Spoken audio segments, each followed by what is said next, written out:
Quelque part dans la forêt de Rambouillet, en région parisienne, un lieu caché par les chaînes où quelques stars du football français sont passées depuis près de 20 ans. Au Centre national du football, il n'y a pas que les Bleus. D'autres générations comptent marquer de leur empreinte l'histoire de ce lieu mythique. À l'Institut national, 23 jeunes collégiens vivent leur rêve pendant 2 ans. Celui de jouer au football avec une seule ambition, devenir joueur professionnel. Mais seulement 30% d'entre eux y arriveront.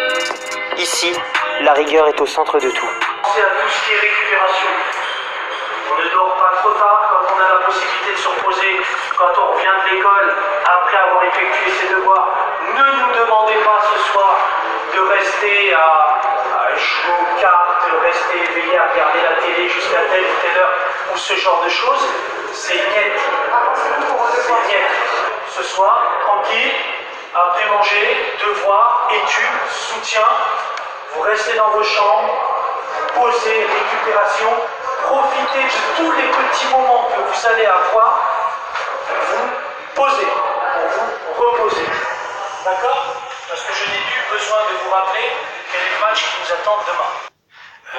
On sait par expérience que l'exigence du haut niveau passe par de la rigueur, de la discipline et de l'exigence à l'égard de sa propre personne. Il faut vraiment que l'on fasse en sorte qu'ils puissent prendre conscience de ce pourquoi ils sont là. Et de la chance qui leur est donnée d'être parmi nous, d'être là, de représenter les couleurs de l'INF et à travers l'INF, la Fédération Française de Football. Les gens qui rentrent ici sont marqués parce qu'ils rentrent vraiment dans une famille.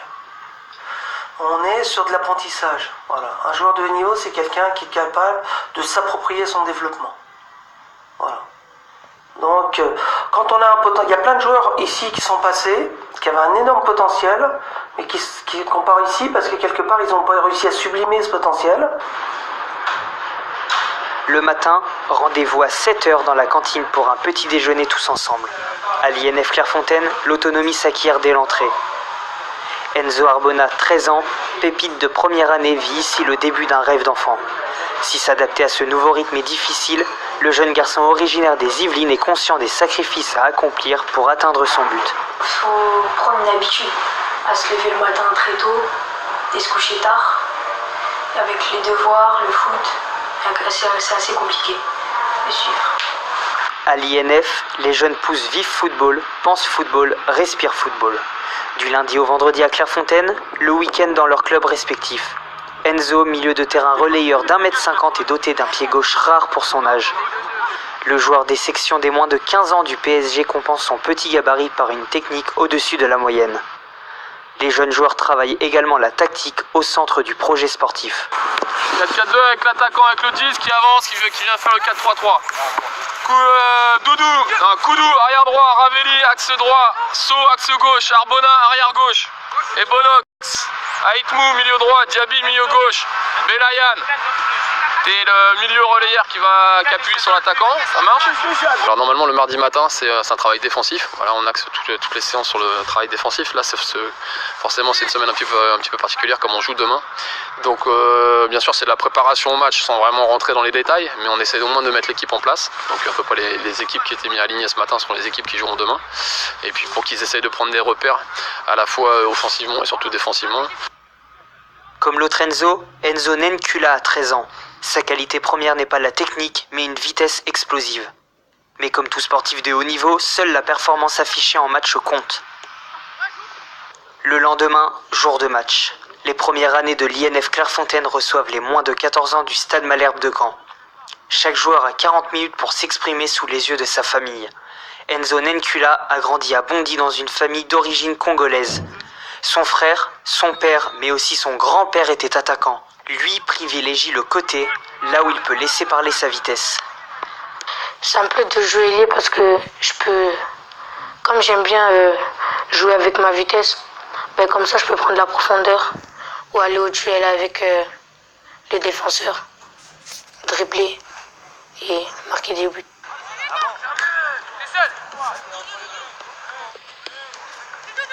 En deuxième période, c'est au tour d'Enzo Arbona de se montrer.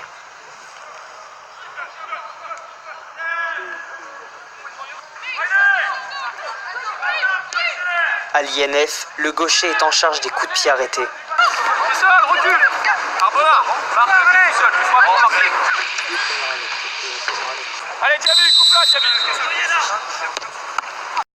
Si c'est raté pour cette fois, c'est lui qui viendra débloquer la rencontre quelques instants plus tard. Leo make it bang bang.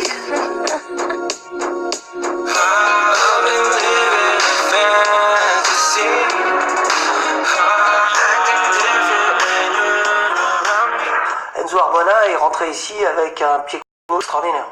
Voilà, un toucher de balle extraordinaire. Donc l'objectif, c'est qu'aujourd'hui, par rapport à son potentiel actuel, c'est essayer de le faire jouer le mieux possible pour qu'il acquiert cette confiance. Ces matchs amicaux sont aussi l'occasion pour les gamins de l'INF de se faire remarquer face aux recruteurs des clubs professionnels de la France entière. Enzo Arbona, lui, a déjà signé pour le Stade de Reims. L'homme à l'origine de tout raconte le transfert du talent. Chaque fois qu'on a vu Enzo, qu'on a détecté un petit peu son potentiel, on a fait le point avec mon collègue Robert, on a réfléchi et puis on s'est dit qu'on allait essayer de très rapidement rentrer en contact avec ses parents, ce qu'on a fait très rapidement dès le lendemain. Et puis les choses se sont plutôt bien présentées, on a pu organiser un rendez-vous la semaine d'après à Reims directement afin qu'ils puissent voir les installations. Puis on a fait la proposition et voilà, les parents et Enzo ont accepté le projet. Dès l'âge de 13 ans, le physique est suivi de près par le corps médical. Plusieurs médecins, un kiné, un podologue sont tous là pour surveiller la croissance de ces futurs sportifs de haut niveau. Mais pour tous, l'éloignement de la famille rend la situation plus compliquée. Il manque beaucoup, mais faut tenir. Mes parents ils m'ont dit ça, ils m'ont dit faut tenir, même s'ils vont nous manquer, faut toujours faire ce qu'on aime dans la vie et voilà. Je les vois le week-end. Une fois par semaine, le docteur Alexandre Lejeune est là pour recevoir les apprentis footballeurs.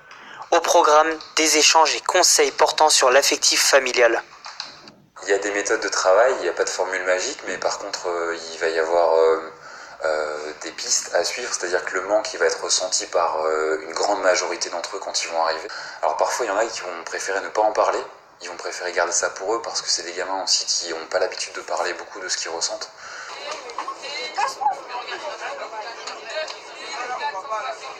Tous les matins, les joueurs de l'INF se dirigent en bus vers le collège Catherine de Vivonne à Rambouillet. Depuis leur arrivée au centre de préformation au mois d'août, les deux Enzo sont inséparables. Cette complicité mène à une amitié sans faille entre les deux garçons.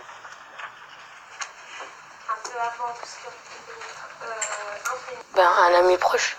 Parce que c'est un avec qui, dans la génération, je parle beaucoup avec lui. Et en plus, il est dans ma classe, donc on est presque tout le temps ensemble. Au collège, aucune différence n'est faite entre les INF et les élèves lambda. Les apprentis footballeurs suivent le même programme scolaire que leurs camarades. Alors l'importance de la scolarité dans la formation du jeune footballeur est que de toute façon, s'il réussit une carrière, certes, elle sera bien, mais il va devoir savoir s'exprimer, il va devoir savoir répondre à ses mails, répondre à ses rendez-vous, savoir avoir une vie normale. Il va devoir se recycler, donc il vaut mieux qu'il ait son bagage. En cas de difficultés scolaires, des profs de soutien viennent aider les collégiens. À Clairefontaine, tout est mis en œuvre pour leur permettre de réussir à tous les niveaux. Le vendredi soir marque les retrouvailles entre les enfants et leurs parents. Les deux Enzo pourront profiter de leur famille, mais sans toutefois oublier le football. C'est aussi l'occasion pour les deux adolescents de récupérer leur téléphone portable. La semaine, ils n'y ont accès que 45 minutes par jour. Le lendemain, Enzo nous reçoit chez lui. Bonjour, chez moi. Le milieu de terrain est déjà fier de porter la tenue de son futur club, le Stade de Reims. Il rejoindra le club champenois dès sa sortie de l'INF. Une fierté pour la famille, même si l'absence d'Enzo se fait ressentir. Ça n'a pas été facile de le faire partir parce qu'il n'a que 13 ans. Malgré tout, il est à côté de la maison, donc on va dire que ça aide un petit peu, la distance est bonne. Après, il est à la maison toutes les semaines, donc ça aide. Et puis il est dans son élément, il fait quelque chose qu'il aime, donc on est ravis pour lui, on espère que ça va fonctionner, mais pour l'instant tout a l'air de se passer très bien. Quelques années auparavant, Lionel, le père d'Enzo, évoluait aussi en centre de formation. Ce passé lui permet de prodiguer des conseils de qualité à son fils. Tous les week-ends, c'est débrief de match à la maison. Moi, j'ai trouvé que tu avais été pas mal dans l'ensemble. Après, c'est moi qui le dis. Après, il faudra voir avec tes coachs.